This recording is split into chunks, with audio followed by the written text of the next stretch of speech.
Sir, hingi lang kami ng update tungkol po dito sa luxury vehicles na iniuugnay sa mga diskaya na may koneksyon dito sa flood control scandal.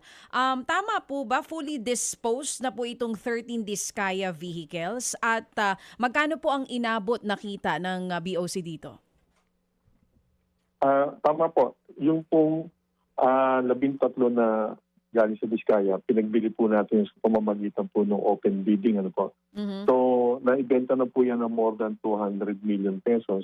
So, bakit linawin ko lang ho, meron pa hong 8 sasakyan na itinurn over naman po namin sa BIR para mahabol pa rin yun bilang asset po ng Diskaya na maaari pa rin hong kinin ng pamahalaan dahil po kino-question nga po nating lahat kung saan nanggaling yung pinambili po doon. No? Kailang ibang proseso po yun.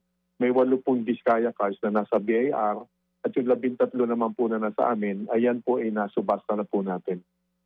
Commissioner, para lang din po mas malinaw sa publiko, yung sinasabi niyo pong 8 sasakyan na na-turn over sa BIR, pero before, nasa sa inyo po yun. At bakit po kailangan pong i-turn over ito sa BIR?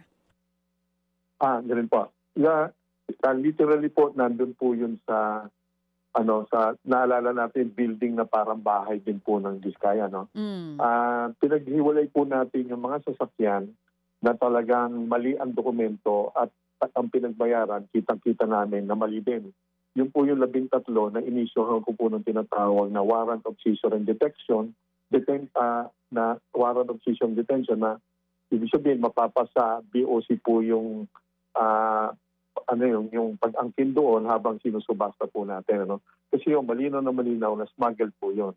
Yun naman pong natitira sa sasakyan na kinakailangan natin padala sa BIR, yun naman po yung mga nabili naman po nila doon sa mga tinatawag pong accredited na mga kumpanya doon sa ADID at yung organization po na kumbaga malaking organization po yun at tama po yung mga papel noon at yung pinagbayaran naman po ay may presumption of regularity na nasa sang-ayon naman po sa dapat nilang bayaran. Kaya lang, ang question po doon, hindi po yung smuggled, alam natin, yun po ay binili nila sa ABID at Campi. So balit, again, kino-question po ng pamahalaan kung paano po nila napondohan yung pagbili po nila doon sa mga sasakyan na yun. Kaya kailangan po ng proseso ng BIR, hinahabol po nila yun bilang posibleng isa sa mga assets nila na pwede nating kunin.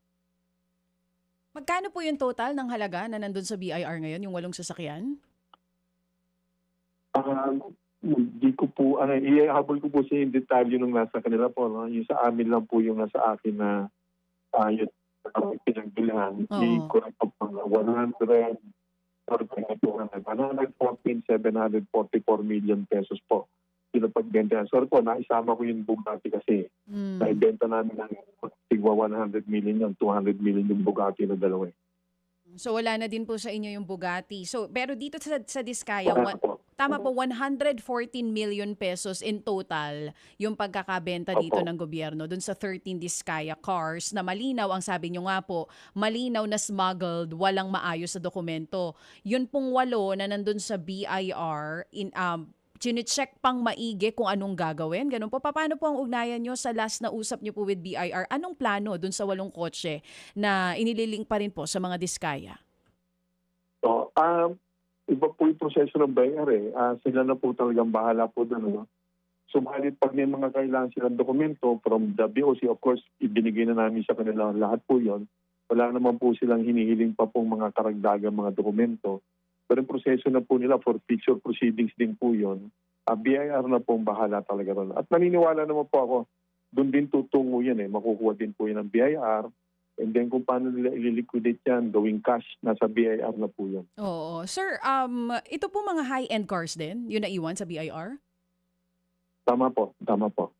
At Magkaka-level po yan eh. Yung magkaka-level po yan, mga high-end cars, yung mga Rolls-Royce, Bentley, Sequoia, Navigator, meron po silang nasa BIR po. At saka para lang din po mas malinaw sa publiko, ito pong 114 million pesos sa pinag-uusapan natin, once remitted po sa Bureau of Treasury, may specific government fund po ba na pupuntahan yon? Saan po mapupunta yon? Magiging kasama na po yung nakabuong pondo ng gobyerno. Sila na po ang bahala. Ang gobyerno po natin, maalala po natin, meron tayong budget process, yung GAA na tinatawag. Yan po yung idinidisenyo po sa pamamagitan po ng mga hearings sa Kongreso. So doon na po yun, magiging common fund na po yan. Wala pong particular na kung saan pwedeng gamitin po yan. Magiging common or general funds na po yan ng pamahalaan.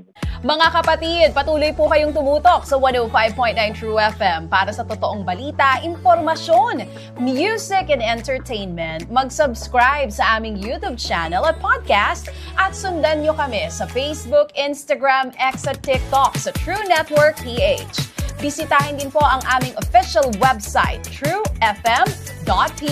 At panoorin din kami sa True TV Signal, Channel 19. Kami po ang 105.9 True FM. Laging true sa'yo, kapatid. Ito tayo sa totoo, tunay at tapat.